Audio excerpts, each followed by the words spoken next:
Video lecture में हम जिस टॉपिक को डिस्कस कर रहे हैं वो है phrase in opposition. Phrase in opposition क्या होते हैं, कितने टाइप्स के होते हैं, सेंटेंस में इनका यूज क्या होता है, ये किस तरह से वर्क करते हैं, इसी बात को आज हम डिस्कस करेंगे। अभी तक फ्रेजेस की सीरीज में हमने noun phrase, adjective phrase, adverb phrase, prepositional phrase, Geraint phrase और पार्टिसिपल फ्रेजेस को डिस्कस कर लिया है। वो सभी वीडियोस अगर आपने नहीं देखे हैं तो चैनल पर प्लेलिस्ट है, वहां पे जाके आप वो प्रीवियस के वीडियोस देख सकते हैं। तो आज हमारा टॉपिक ऑफ डिस्कशन है फ्रेज इन ऑपोजिशन, जिन्हें हम ऑपोजिट फ्रेज भी कहते हैं। तो ये ऑपोजिट फ्रेजेस क्या होते हैं, इसी बात को समझते हैं। तो जब हम ऑपोजिट फ्रेजेस की बात करते हैं तो ऑपोजिट जो फ्रेजेस होते हैं वो या तो नाउन होते हैं, प्रोनाउन होते हैं या नाउन फ्रेज होते हैं। नाउन फ्रेज वही ग्रुप ऑफ वर्ड होगा फ्रेज का जो कंप्लीट सेंस नहीं देगा। ये हेल्प करते हैं, ऐड करते हैं मोर इन्फॉर्मेशन को अबाउट द अदर नाउन। और जो ऑपोजिट फ्रेज होते हैं ये सेंटेंस में आने वाले अपने से पहले नाउन को एम्फसाइज करते हैं, उस नाउन के बारे में बताते हैं और ऐड करते हैं इंफॉर्मेशन, मतलब अपने से पहले आने वाले नाउन के बारे में हमें और डिटेल में बताते हैं। वे ऑफ क्रिएटिंग एम्फसिस, जब हम ऑपोजिट्स का यूज करते हैं, ऑपोजिट फ्रेज का यूज करते हैं तो ये हमारी जो राइटिंग है उसको क्रिएटिव बनाती है और एम्फसिस देती है जो भी सेंटेंस में कहा गया है। सिंगल और अ ग्रुप ऑफ वर्ड, जो ऑपोजिट फ्रेज होते हैं या तो वो सिंगल वर्ड भी हो सकता है, नाउन प्रोनाउन भी हो सकता है, या ग्रुप ऑफ वर्ड भी हो सकते हैं जिसमें नाउन तो आएगा ही आएगा, उसके साथ में अदर मॉडिफायर्स भी आते हैं जो एडजेक्टिव, एडवर्ब भी हो सकते हैं। अब ऑफसेट विद कॉमा, पैरेंथेसिस और डैशेस। और जब हम ऑपोजिट फ्रेज की बात करते हैं तो ऑपोजिट फ्रेज किसी भी सेंटेंस में जब आते हैं तो ये ऑफसेट होते हैं, मतलब अलग हो सकते हैं सेंटेंस में with the help of comma, parenthesis और डैशेस। तो ये मार्क बने हुए हैं, कॉमा ये पैरेंथेसिस का है जब हम दो ब्रैकेट्स को लगा के कोई सेंटेंस, कोई बात को उसमें करते हैं, और डैशेस में, डैशेस के थ्रू भी हम इनको ऑफसेट कर सकते हैं ऑपोजिट फ्रेज को किसी भी सेंटेंस में। जैसे कि एग्जाम्पल है Anushka my elder daughter is good at painting. तो यहाँ पर अनुष्का सेंटेंस में सब्जेक्ट की तरह भी आया है, ये नाउन है। नाउन को, और जब नाउन के बारे में हम और डिटेल में बता रहे हैं तो वो क्या है, माई एल्डर डॉटर है। तो अनुष्का सेंस दे रहा है इज गुड एट पेंटिंग, हमने ये बताया है Anushka is good at painting. But जब हम यहाँ पर एक फ्रेज को ऐड कर देते हैं माई एल्डर डॉटर, तो ये ग्रुप ऑफ वर्ड है, ये एक नाउन फ्रेज है। ये पूरा ही नाउन फ्रेज जो है ये ऑपोजिट फ्रेज कहलाएगा, क्योंकि ये अपने से पहले आने वाले नाउन को, जो कि अनुष्का है, उसको और डिफाइन कर रहा है। अगर सेंटेंस में से हम इतने पार्ट को हटा देते हैं माई एल्डर डॉटर, फिर भी सेंटेंस सेंस देगा Anushka is good at painting. तो ऑपोजिट फ्रेज वो ग्रुप ऑफ वर्ड होता है जो सेंटेंस में नाउन के बाद में आकर उसके बारे में और हमें डिटेल में बताता है। नेक्स्ट एग्जांपल है the film the Titanic received many Oscar award. तो यहाँ पर जो द फिल्म है ये सेंटेंस का सब्जेक्ट है, नाउन है। इसके बाद में जो हमारा वर्ड आया है, ग्रुप ऑफ वर्ड आया है, वो है the Titanic received many Oscar award. तो यहाँ पर भी जो द टाइटैनिक है ये एक ग्रुप ऑफ वर्ड है, फ्रेज इन ऑपोजिशन की कैटेगरी में आएगा, क्योंकि इसने द फिल्म को और डिफाइन करा है, उसके बारे में और एम्फसिस करके बताया है। तो फ्रेज इन ऑपोजिशन वो ग्रुप ऑफ वर्ड होता है जो नाउन के बाद में आकर नाउन को एम्फसाइज करता है, उसके बारे में हमें ऐड मोर इन्फॉर्मेशन देता है सेंटेंस में।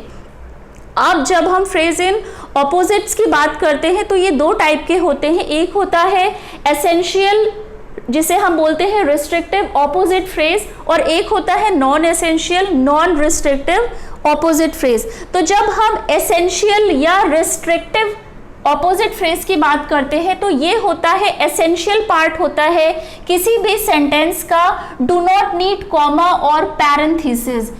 जब हम एसेंशियल या रिस्ट्रिक्टिव ऑपोजिट फ्रेज की बात करते हैं तो ये सेंटेंस में हमेशा ही इंपॉर्टेंट होता है, एसेंशियल पार्ट होता है, और इसे हम कॉमा या पैरेंथेसिस या डैशेस की हेल्प से सेपरेट नहीं कर सकते हैं, ऑफसेट नहीं करते हैं। एग्जाम्पल देखते हैं, जैसे कि यहाँ पर है my friend the doctor is coming to dinner. तो यहाँ पर माई सेंटेंस का सब्जेक्ट है, ये नाउन है। नाउन को और थोड़ा सा और क्या डिफाइन कर रहा है, the doctor is coming to dinner. तो यहाँ पर जो द डॉक्टर है इसे हम सेंटेंस से हटा नहीं सकते हैं, क्योंकि हटाएंगे तो फिर ये एक तरह का सेंस नहीं देगा। या जब हम किसी को ये बताना चाह रहे हैं कि मेरा फ्रेंड वो जो डॉक्टर है इज कमिंग फॉर डिनर, तो फ्रेंड की बात तो हम बता रहे हैं, लेकिन जब हम ये बता रहे हैं कि वो फ्रेंड आएगा जो डॉक्टर है फॉर डिनर, तब ये यहाँ पर ये जो ग्रुप ऑफ वर्ड है द डॉक्टर, ये एज अ ऑपोजिट फ्रेज की कैटेगरी में आएगा,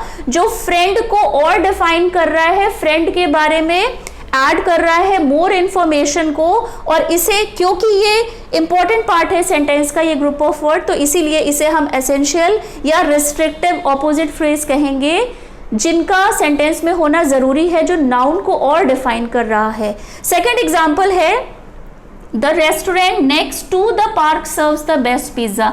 तो यहाँ पर जो नेक्स्ट टू द पार्क है ये पूरा ही एक ऑपोजिट फ्रेज है, जो ऐड कर रहा है इंफॉर्मेशन को, जिसके बारे में बता रहा है, वो है द रेस्टोरेंट। तो अगर हम ये पार्ट हटा लेते हैं नेक्स्ट टू द पार्क, अगर हम सिर्फ ये बोले the restaurant serves the best pizza, तो सेंटेंस कंप्लीट नहीं हो रहा है, एक फुल सेंस नहीं आ रहा है सेंटेंस में। तो ऑपोजिट फ्रेजेस वो फ्रेजेस होते हैं जो किसी भी सेंटेंस में नाउन के बाद ऐड होते हैं।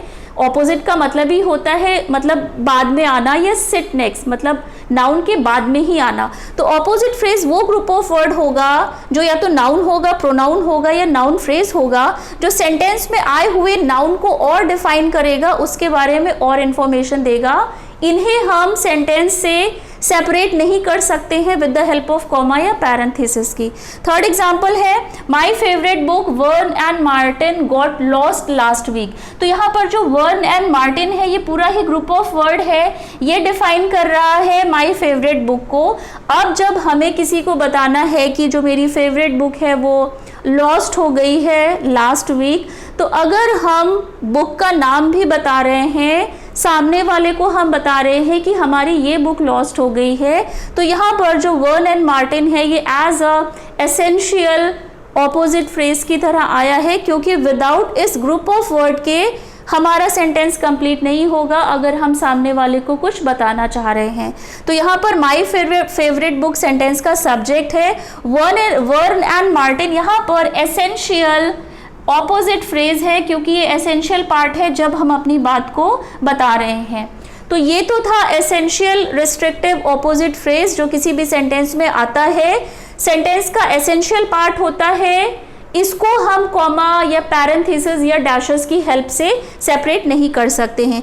अब जब हम नॉन एसेंशियल या नॉन रिस्ट्रिक्टिव ऑपोजिट फ्रेज की बात करते हैं, तो नॉन एसेंशियल का मतलब ही हो गया कि वो ग्रुप ऑफ वर्ड जो सेंटेंस के लिए एसेंशियल नहीं है। अब एग्जांपल देखते हैं यहाँ पर, और जो ये नॉन एसेंशियल या नॉन रिस्ट्रिक्टिव ऑपोजिट फ्रेज होते हैं, इन्हें हम कॉमा की हेल्प से, पैरेंथेसिस की हेल्प से और डैशेस की हेल्प से सेंटेंस से सेपरेट भी कर देते हैं। और अगर इन्हें हमने, इस ग्रुप ऑफ वर्ड को या नॉन रिस्ट्रिक्टिव ऑपोजिट फ्रेज को हमने सेंटेंस से हटा भी दिया, तो सेंटेंस के ग्रामेटिकल स्ट्रक्चर पे इफेक्ट नहीं पड़ेगा। अब एग्जांपल देखते हैं, जैसे कि यहाँ पर दिल्ली, कॉमा लगा है, Delhi a city in India is known to be the busiest place. तो यहाँ पर ये जो अ सिटी इन इंडिया है ये ऑपोजिट फ्रेज है, ये नॉन एसेंशियल ऑपोजिट फ्रेज की कैटेगरी में आ रहा है, क्योंकि ये डिफाइन कर रहा है दिल्ली को।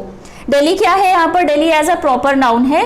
तो यहाँ पर ये बात ध्यान रखिएगा कि जो नॉन रिस्ट्रिक्टिव ऑपोजिट फ्रेज होते हैं ये प्रॉपर नाउन के बाद में ही आते हैं, ऑल्दो जो रिस्ट्रिक्टिव फ्रेज होते हैं ऑपोजिट फ्रेज वो भी नाउन के बाद में ही आते हैं। तो यहाँ पर दिल्ली प्रॉपर नाउन है, अ सिटी इन इंडिया ये पूरा ही ऑपोजिट फ्रेज है जो डिफाइन कर रहा है दिल्ली के बारे में। अगर हम इस पार्ट को सेंटेंस से हटा देते हैं और हम ये बोलते हैं Delhi is known to be the busiest place in the country, तो सेंटेंस कंप्लीट हो रहा है, सेंटेंस के ग्रामेटिकल स्ट्रक्चर पे कोई असर नहीं पड़ रहा है। और अगर हम ये बात बोलते भी हैं तो सामने वाले को ये चीज़ क्लियर है।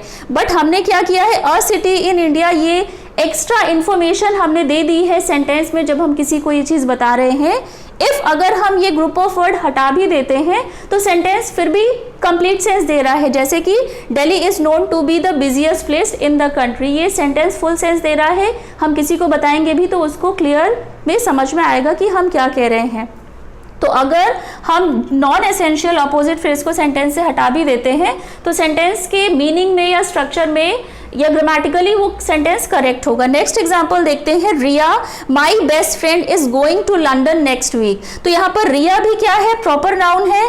प्रॉपर नाउन के बाद में एक ग्रुप ऑफ वर्ड आया है, my best friend is going to London next week. तो हमने क्या किया है, रिया के बारे में एक एडिशनल इंफॉर्मेशन दे दी है कि Riya is going to London next week. अगर हम ये कहते हैं सिर्फ कि Riya is going to London next week तो सेंटेंस करेक्ट है, सेंस भी कंप्लीट दे रहा है। लेकिन हमने क्या किया है, एक एडिशनल इंफॉर्मेशन को ऐड कर दिया है कि रिया वो जो मेरी बेस्ट फ्रेंड है वो लंदन जा रही है नेक्स्ट वीक। अगर हम सेंटेंस से इस पार्ट को हटा देते हैं माई बेस्ट फ्रेंड तो भी सेंटेंस कंप्लीट सेंस दे रहा है कि जो लास्ट एग्जांपल है, Eiffel tower a popular tourist destination is located in Paris. तो यहाँ पर एफिल टावर क्या है, नाउन है, प्रॉपर नाउन है। नाउन के जस्ट बगल में ही, नाउन के जस्ट साइड में ही ऑपोजिट फ्रेज आते हैं।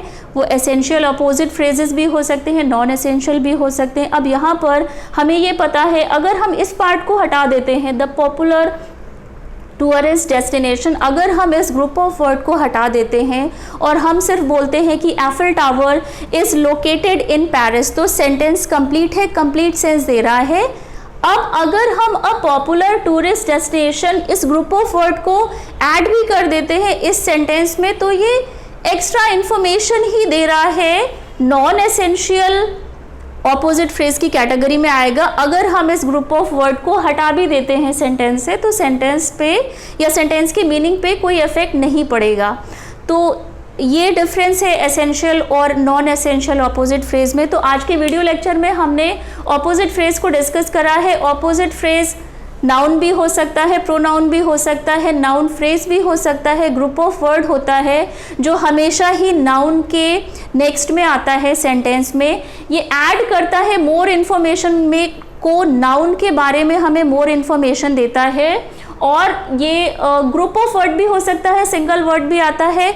ऑफसेट हम इसे कर सकते हैं, ऑफसेट का मतलब होता है सेंटेंस से हम इसे हटा भी सकते हैं या ऑफसेट कर सकते हैं, अलग कर सकते हैं with the help of comma, parenthesis या डैशेस की हेल्प से।